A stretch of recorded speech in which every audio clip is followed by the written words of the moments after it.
The year is 1492. Christopher Columbus, an Italian explorer sailing for the Spanish crown, sets sail across the vast Atlantic.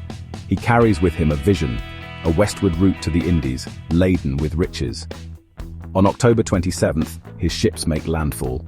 They encounter an island fringed with white sand and lush vegetation. This is Cuba, though Columbus initially believes he has reached the shores of Asia. The indigenous Taino people, who have called this island home for centuries, welcome the newcomers with open arms. They are a peaceful people, skilled in agriculture and fishing. Little do they know that this encounter will irrevocably alter the course of their history. The Spanish, however, are not content with mere exploration. They are driven by gold, glory, and the desire to spread their faith. They immediately lay claim to the island in the name of King Ferdinand and Queen Isabella. What follows is a tragic tale of conquest and subjugation. The Taino, ill-equipped to resist the Europeans' advanced weaponry and diseases, are swiftly overwhelmed. Their villages are razed, their culture suppressed. Many are forced into servitude under the Spanish encomienda system, a brutal form of forced labor. The once thriving Taino population is decimated within a few short decades. The arrival of the Spanish marks the beginning of a new era for Cuba, an era defined by colonialism and the struggle for self-determination. The Spanish quickly set about establishing their dominance. They erect forts, towns, and plantations, transforming the landscape to suit their needs.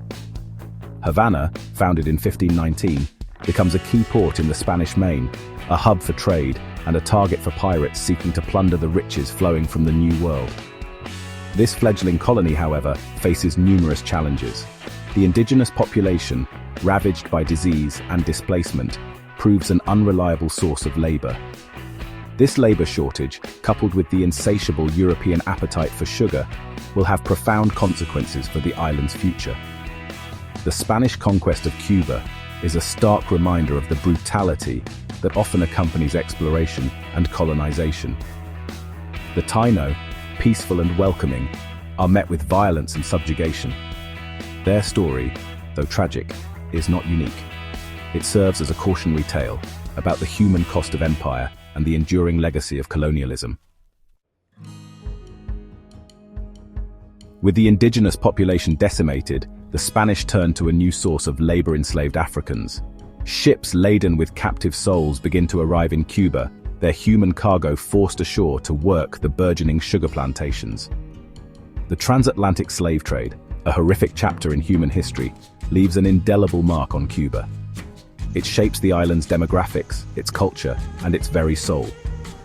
The forced migration of Africans brings with it their traditions, music, and beliefs, which blend with Spanish and indigenous influences to create a vibrant, syncretic culture. The Spanish establish a rigid social hierarchy in Cuba. At the top are the Peninsulares, Spanish-born colonists who hold the most power and privilege. Below them are the Criollos, people of Spanish descent born in Cuba.